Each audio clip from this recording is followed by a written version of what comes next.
얼마 전에 평창동 저택에 사는 연예인 홍진경 씨가 전기요금을 공개했는데 화제였죠. 집이 3층이잖아요. 3층을 다 쓰면서 에어컨을 빵빵 틀었는데 한 달에 전기요금이 2만 5천 원이 나왔다. 그 비결은 뭐냐? 태양광 발전이다. 그래서 화제가 된 적이 있는데요. 다른 집들은 심하면 이렇게 3층 집 에어컨 마음껏 틀었을 때 한 달에 수백만 원 전기요금 나오는 집도 있다고 하던데 홍진경 씨는 지붕에 태양광을 설치해서 전기요금을 줄인 거죠. 전기요금 준 것도 중요하지만 또 그만큼 화석연료도 줄인 게 되죠. 네. 중앙정부에서 태양광 지원이 줄어들었잖아요, 사실. 그래서 지금 경기도 다들 하고 싶어도 못하는 사람들이 많다 이야기가 있는데 경기도에서는 그래도 태양광 설치 지원이 지자체에서 꾸준히 있었습니다. 내년에는 더 늘릴 계획이라고 하고요. 오늘 그래서 여러분들이 반가워하시고 궁금해하실 분을 모셨습니다. 김현지 경기도 에너지산업과장님 모시고 태양광 이야기 나눠보려고 합니다. 안녕하세요. 네, 안녕하세요. 김현지입니다. 김현지 과장님 나온다고 하니까 저희 청취자 문자 창에 딱 하나가 얼른 떴어요. 8363님이 애청자시거든요. 네. 김현지 과장님 전기료 부담 낮추려면 내년엔 어떻게 하면 되는지 알려주세요. 네. 전기료가 점점 오르니까 다들 여름에 에어컨 트는 시간은 길어지고 안 틀 수는 없고 다들 이게 고민인데요. 네. 여러분 일단 차근차근 김현지 과장님 오늘 처음 나오셨으니까 어떤 분이신지부터 저희가 아주 간단하게만 여쭤보겠습니다. 좀 특별한 공무원이세요. 경기도가 전문성을 강화하려고 외부 공모를 해서 채용한 개방형 임기제 공무원. 전문가분들이 이렇게 들어가시더라고요. 그럼 그 전에는 원래 어떤 일을 하셨나요? 네, 바로 직전에는 경기도에 들어오기 바로 직전에는 1.5도 플랜 연구소라는 연구소의 소장을 맡았었고요. 네. 제가 이제 기후변화 정책으로 박사를 했거든요. 그래서 이쪽으로 계속 일을 해왔었고 그 바로 직전에는 서울시에서 에너지 시민협력 과장을 했었습니다. 그래서 서울시에서 한 7년 정도 근무했었고요. 그 전에는 이제 환경단체에서도 근무를 했었고, 저희는 기후변화와 온실가스를 줄이는데 진심으로 일하고 있습니다. 네. 과장님 많이 바쁘시겠지만 이력을 쭉 들으니까 오늘의 기후에 고정 출연을 하셔야 되는 거 아닐까?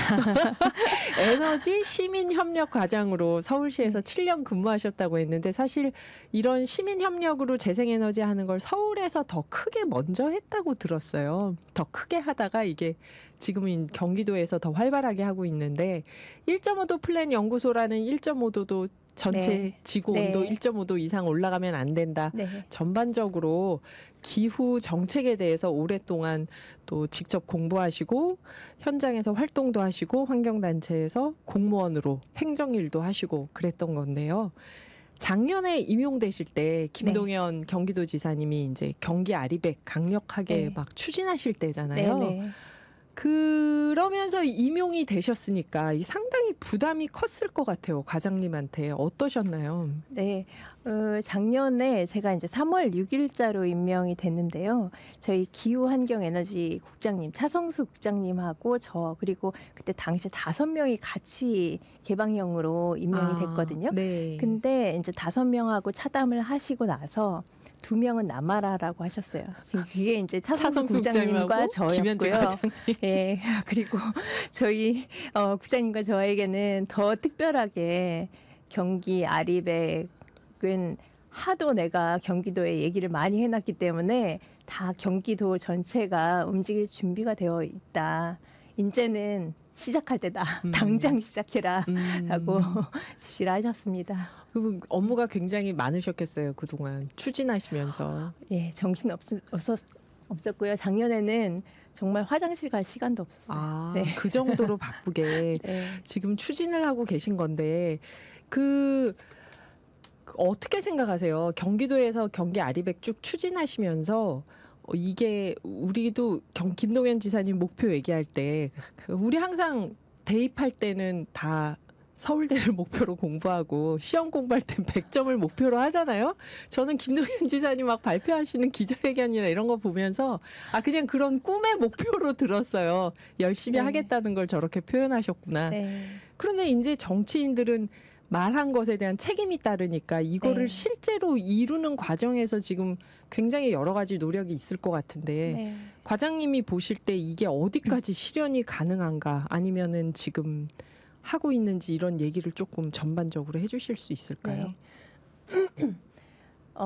목표로 보면은요. 사실 2030년 저희가 이제 실제 목표 2030년까지 신재생 에너지를 30%까지 확대하겠다. 경기도 전체에서. 발전비 네. 중에 30%를 신재생 에너지로 하겠다라는 목표인데요. 이게 경기도에서 봤을 때는 굉장히 도전적인 과제일 수 있습니다. 왜냐하면 경기도에는 일단 부지가 비싸요. 부지가 재생에너지를 맞아. 설치를 하려고 해도 예. 부지가 굉장히 비싸고 저희가 공공유휴부지를 샅샅이 다 찾아봤어도 공공유휴부지는 결국 저희가 내린 결론은 지붕과 주차장 밖에는 공공유휴부지가 없는 것 아닌가. 네. 사실 공유부지라고 해도 사실 여러 가지 제약 조건, 규제 이런 게 다 중첩되어 있기 때문에 그렇습니다. 하지만 목표는 저희는 이제 정책적으로 봤을 때 넌 리그레 팔러시라고 그러니까 우리가 목표에 도달하지 못했어도 목표를 향해서 최선을 다했을 때 후회 없는 그런 정책들이 있거든요. 기후 정책은 특히 그런 정책이라고 생각을 합니다. 네, 그 표현 좋네요. 후회 없는 정책, 목표를 향해서. 네. 그 경기도에 규제가 많은 거는 뭐 그 개발 제한 구역 규제도 있을 테고, 네, 군사시설 보호구역도 있고요. 그렇겠네요. 네, 이격거리 규제들도 이격거리도 있고. 예. 그래서 그런 거를 다 따져 보니까 주차장하고 지붕이 가장 쉽게 할 수 있는 가장 부지로 쉽게 할 수 있는 남더라. 부지죠. 예. 그래요. 지금 굉장히 그 식사할 틈도 없이 일하시면서 목표를 향해서 달려가고 있는데 지사님은 알고 계시겠죠? 국장님하고 과장님이 이렇게 어깨 무겁게 일을 하고 있다는 걸. 근데 여기 저희 태양광에 대해서 저는 최근에도 이 얘기를 이제는 이런 얘기하는 사람은 없겠지 했는데 심지어 탄소 중립에 관해서 사업을 하고 있는 분이 태양광은 그냥 정부 정책금을 받기 위한 이벤트일 뿐이지 그게 제대로 된 에너지원이 될 수 없다 이런 얘기를 하셔서 굉장히 당황했거든요. 뭐 전자파가 나온다, 빛 반사 때문에 힘들다, 중금속 오염이 있다, 그거 송배전망 하면서 탄소 배출 더 많이 된다, 막 이런 얘기들 하잖아요. 네. 그런데 그런 가운데서도 뭐 태양광 설치를 꾸준히 하셨죠, 그동안 경기도에서. 네. 그래서 최근에 태양광 설치가 어느 정도 증가했는지, 그러니까 네. 과장님의 어떤 업적을 자랑하셔도 되고요. 네. 일단 전국적으로 작년에 태양광 설치가 8% 줄었어요. 전국적으로요. 정부의 시그널이 상당히 부정적인 영향을 줬습니다. 근데 경기도에서는 18% 늘었고요. 그리고 산업단지 아리백이라고 저희가 산단에 이제 태양광을 늘리기 위해서 예산을 투자하진 않지만 예산을 투자하는 것 이상의 민간의 재원을 저희가 유치를 해와서 그런 민간 투자가 활성화될 수 있도록 돕고 있는데 계약된 물량이 최근에 보니까 저희랑 협약한 투자사들의 계약 물량이 1,900억 원 정도 되고 산단의 그러니까 태양광 발전의 허가 규모가요. 지난 10년 동안 한 것보다 최근 2년 동안 더 많이 했더라고요. 지난 10년 동안 107메가 했는데 최근 2년 동안 132메가를 했습니다. 2배 이상 증가했고 그리고 태양광 발전 사업이 가능한 산단도 경기도에서 2배로 늘려놨고요. 지금 그래서 오늘도 지금 평택에 가서 기업들 만나고 왔거든요. 산단 내에. 근데 그 기업에서 나는 내가 그냥 태양광 을 지붕에다가 발전 사업을 투자를 하려고 한다라는 말씀을 하시더라고요. 근데 그런 조건이 예전에는 경기도에 50개밖에 안 됐거든요. 근데 전체 193개 산단 중에 100개로 저희가 늘렸고요. 내년은 193개 전체가 그런 발전 사업을 할 수 있는 산단으로 조건을 늘리려고 하고 있습니다.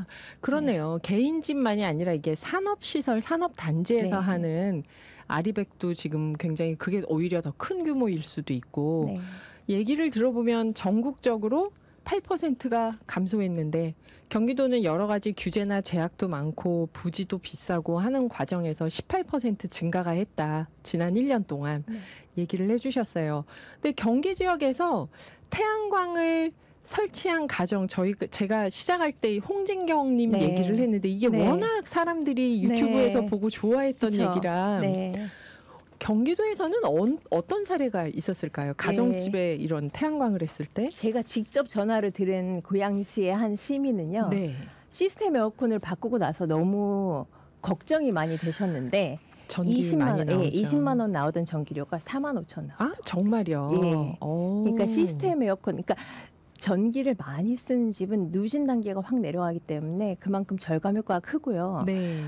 저희가 100가구 정도를 지난 7, 8월에 얼마나 절감이 됐는지 조사를 했어요. 무작위로. 네. 그랬더니 월 7만 원 정도, 그러니까 2달 동안 한 15만 원 정도를 줄인 것으로 나오더라고요. 거기는 이제 전기요금을 뭐 보통 한 3, 4만 원 내던 집들은 그냥 뭐 기본료가 나와 버리는 네. 거고요. 그리고 많이 쓰는 집은 또 많이 줄고 이런 편차가 있습니다. 그러게요. 이렇게 얘기를 들으면 태양광을 설치하지 않을 이유가 없어지는데 상가나 공장도 우리가 산업용 전기요금은 좀 싸다고 하지만 그래도 규모가 크니까 여기도 전기요금 부담이 클 것 같은데 상가나 공장에서는 어떤 사례가 있었을까요? 예. 지금 산업용 전기요금이 지난 10월에 9.7% 그러니까 10%가 오른 거예요. 올랐어요. 네. 전기요금이 산업용은 계속 오르고 있어요. 지금. 네. 그래서 실제로 기업들 같은 경우는 이 전기요금을 줄이기 위해서 어떤 생산 시간대를 변경한다든지 다양한 에너지 효율 장치, 에너지 효율 기자재 아니면 태양광 설치 이런 거에 대한 관심이 많이 높아지고 있고요. 예, 그래서 제가 이렇게 현장에 나가 보면 지금 이제 아리백보다도 네. 전기료 절감에 굉장히 초점이 맞춰져 있고요.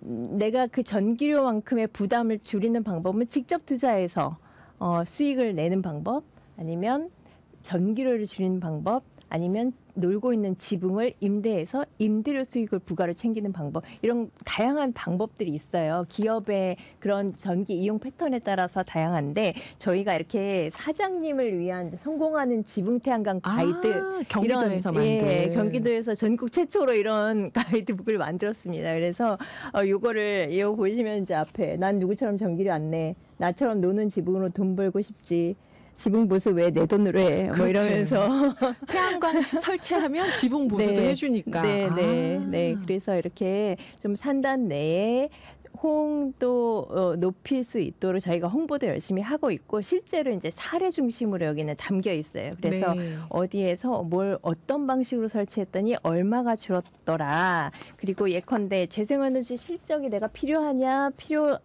실적은 필요 없고 그냥 전기료만 줄이면 되냐, 초기 투자를 하고 할 수 있냐, 아니면 초기 투자를 안 하고 싶냐. 실적만 챙기고 싶냐, 뭐 이런 유형에 따라서 좀 사다리를 타면서 내 맞춤형 전기요금 절감법을 찾을 수 있는 그런 가이드북을 만들었습니다. 도청에서 행정기구에서 그렇게 가이드를 만드는 건 참 저는 별로 본 적이 없는데 지금 말씀해 주실 때 전국 유일합니다. 네. 성공하는 지붕 태양광 가이드 사장님을 위한. 근데 그런 거 보통 이렇게 보험회사나 뭔가 마케팅하는 분들이 그렇게 맞춤형으로 막 갖고 와서 사다리 그으면서 당신에게는 이 상품이 제일 좋아요 하잖아요. 그래서 이 포스터도 이렇게 만들었는데 이걸 이제 산단 내 주식센터나 이런 데 엘리베이터에 다 설치해 놓고요. 붙여놓고 광고처럼 보실 수 있게, 그리고 저희 경기환경에너지진흥원에 경기아리백 원스톱 상담센터로 문의하시면 저희가 또 이렇게 컨설팅 해드릴 수 있게 시를 마련해 놨습니다. 경기 아리백 원스톱 상담센터도 있다고 합니다. 사장님들께. 근데 이제 역시 아까 거기도 초기 투자비 얘기가 나왔는데요. 내 집이나 건물이나 이런 데 태양광 설치하고 싶어도 초기 투자비가 많이 든다. 현금이 없다. 이런 분들 계시잖아요. 그럼 경기도에서는 어떻게 설치 지원을 하고 있어요? 이거 중앙정부에서 예산 삭감했다고 작년에 오늘의 기후 처음 시작할 때 청취자 문자 엄청 많이 들어왔거든요. 예산 삭감됐다고? 중앙정부에서 54%가 삭감이 돼서 사실은 국비 예산이 굉장히 그 비중이 커요. 네. 근데 그 타격이 상당했습니다. 경기도에도. 그래서 경기도에는 작년에 예산을 200% 그러니까 2배 늘렸는데 저희 주택 태양광 관련해서 예산이 어떻게 지금 추이가 변하고 있냐면 22년도에 20억 지원했어요. 네. 근데 그거를 이제 25억에서 50억으로 지원하고 50억에서 이제 지금 내년도 예산을 213억 올려놨습니다. 와. 4배를 키웠어요. 그래서 네. 내년에는 주택 태양광만 10,000가구를 지원할 거고요. 오늘 또 심사를 하다가 에너지 자립마을 심사를 하다가 왔는데 에너지 자립마을은 100개의 마을을 지원을 할 예정입니다. 100개의 에너지 자립 마을을. 네, 그래서 예산이 경기도에서는 뭐 이렇게 배수로 증가하고 있다. 2배, 4배 이런 식으로 증가하고 있다. 이렇게 봐주시면 될 것 같고요. 2022년에 25억이었는데 지금 네. 2025년엔 213억까지 지금 네. 보고 있다. 예산을 네. 중앙정부 지원이 네. 53% 국비가 축소돼도 네. 경기도는 계속 늘리고 있다. 네. 여러분 안심하시고 태양광 설치하고 싶으시면 상담 받고 설치를 하시라고 말씀을 드리는데요. 네. 그 지원을 받으려면 우리가 어떻게 해야 될까요? 일부에서는 이제 지원 절차가 복잡하다. 도청 홈페이지 들어가도 잘 안 나온다. 전화하면 안 받는다. 네네. 이제 그러시잖아요. 어떻게 지원을 그래서 하면 저희가 될까요? 시스템을 바꿨어요. 네. 그러니까 예전에는 기업이 주로 현장에서 영업을 해서 기업이 이렇게 시스템에 신청을 하는 그런 방식이었는데 이제 에너지 공단의 시스템에 그렇게 신청을 했었거든요. 네네. 근데 저희가 이제 경기도형 주택 태양광 사업으로 네. 새롭게 디자인하면서 시스템을 만들었습니다. 어떻게 그래서 해요? 경기도 주택 태양광 플랫폼을 만들었어요. 그리고 아직은 저희가 내년 사업이 시작되지 않았기 때문에 저를 내년에 사업 공고 나서 다시 불러주시면 자세하게 안내 드릴 텐데 네. 그 시스템을 통해서 지원할 수 있도록 만들어놨습니다. 그러니까 예전에는 우리 집에 태양광 하려고 하는데 지원을 어떻게 하냐면 우리가 업체에 알아보고 그럼 그 업체에서 지원을 신청했는데 이제는 개인이 신청할 수 있도록 시스템을 바꾸고 있다는 거죠. 그러니까 예전에는 보니까 업체가 마을에 막 이렇게 현수막을 걸어요. 네, 내지는 네. 홍보를 해요.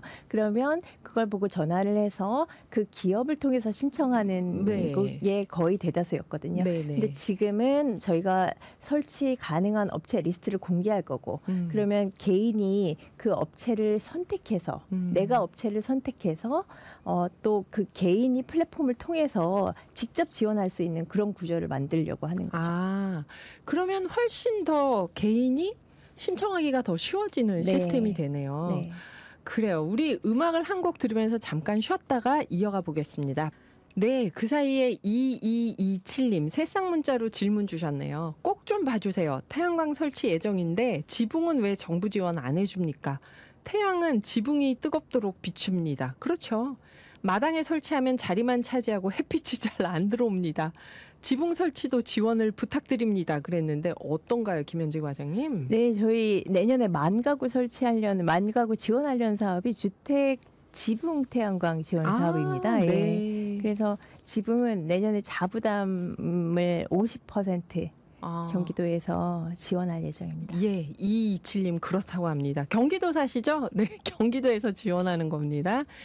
그리고 우리 왜 아까 뭐 전자파 빛반사 중금속 오염 이런 걸로 오해가 많다 하고 얘기를 했었는데 과장님께서 이런 분들께 특별히 덧붙이고 네. 싶은 얘기가 있다면요. 네, 전자파는 태양광 3kg를 설치하잖아요. 그럼 일단 요 태양광 모듈에서는 전자파는 안 나오고요. 네. 인버터라고 이 변환 장치에서 전자파가 나오는데. 나올 수 있는데 전자레인지 4분의 1이고요. 헤어 드라이어의 2분의 1입니다. 네. 헤어드라이어 우리 머리에 막 갖다 대는데 그거 2분의 1입니다. 네. 네. 그리고 빛 반사는요. 태양광은 빛을 흡수할수록 좋은 기술인 거예요. 그래서 일반 유리보다 태양광 유리의 빛 반사율이 더 떨어집니다. 그렇죠. 예. 흡수해야 에너지를 만드는데 왜 그걸 반사되도록 만들겠냐. 네, 그래서 일반 유리 창문보다 태양광 겉표면 유리가 훨씬 더 빛반사가 덜하다라고 네. 아시면 되는 거고요. 중금속 오염은요. 중금속이 한 거론된 태양광 모듈이 있었는데 그건 미국산이었어요. 네. 그 제품은 우리가 수입 금지 품목입니다. 아하. 그리고 국산에는 중금속 오염이 없습니다. 국산이든 중국산이든 지금 중금속 오염의 문제는 없어요. 딱 그 한 제품 한 기업의 제품이 중금속과 관련된 문제가 있었습니다. 과거에. 수입 금지가 됐다. 네. 그래요. 깔끔하게 정리해 주셨습니다. 끝으로 우리 오늘의 기후 청취자분들께 하고 싶은 말씀이 있다면요. 저는 이 오늘의 기후라는 프로그램이 너무 좋아요. 지금 저는 우리 그 국가 위기 사태 아닙니까? 경제 위기를 제일 먼저 떠올리는데 한편으로는 이 기후 위기 문제는 도대체 누가 어떻게 어디서 풀 수 있을까? 특히 지금 미국에서도 트럼프가 된 이 마당에 걱정이 많이 되는데 이런 기후 문제를 깊게 그리고 다양한 삶 속의 문제를 가지고 논의해 주시는 프로그램이 있다는 게 너무 훌륭한 프로그램이라고 생각돼서 항상 응원하고 있습니다. 아유, 감사합니다. 청취자분들과 함께 만드는 프로그램이니 우리 김현지 경기도 에너지 산업과장님 다음에 모시고 사업 공고 나오면 또 이야기 들어보죠. 감사합니다. 네, 감사합니다.